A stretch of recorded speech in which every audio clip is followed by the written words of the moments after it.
A History of Southern Missouri and Northern Arkansas by William Monks, published in 1907. Murdering Federal Soldiers. Number 32.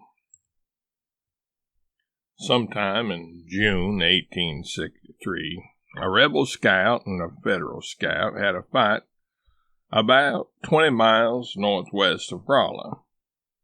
The rebels were forced to abandon a number of wagons and mules, and the Federals, owing to the emergency that confronted them at the time, did not wish to be encumbered with them, so they employed a farmer to keep the mules in his pasture until the government should send for them. The Federal scouts from Rolla and Jefferson City would meet occasionally while scouting. On the scout's arrival at Rolla, another scout composed of about one company of Federals was sent out to bring in the wagons and teams.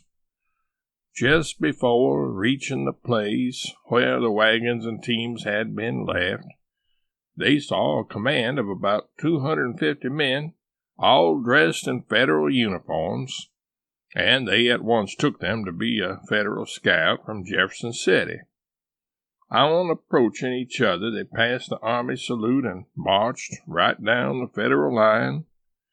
They, being unsuspecting, believed them to be Federal troops. As soon as they were in position, each man had his man covered with a pistol. The rebel scout outnumbering the Federal scout more than 2 to 1, they demanded their surrender. The Federals, seeing their condition, at once surrendered. They were marched about a quarter of a mile, near where the wagons and teams were left, dismounted, and went into camp, as the rebels claimed, for dinner. Several citizens were present. They marched the Federal company together, surrounded them in a hollow square, brought some old ragged clothing, and ordered them to strip. After they were all stripped completely naked, and while some were attempting to put on the old clothing, all their uniforms having been removed a short distance from them, at a certain signal the rebels fired a deadly volley into them. Then followed one of the most desperate scenes ever witnessed by the eye of man. The men saw their doom, and those who were not killed by the first volley rushed at the rebels, caught them, tried to wrest their arms from them, and a desperate struggle took place, men wrestling, as it were, for their very lives.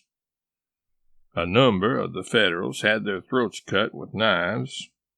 After the rebels had completed the slaughter and hadn't left a man alive to tell the tale, they ate their dinner and, taking the mules and wagons, moved southwest with them. The citizens at once reported the affair to the commander of the post at Rolla.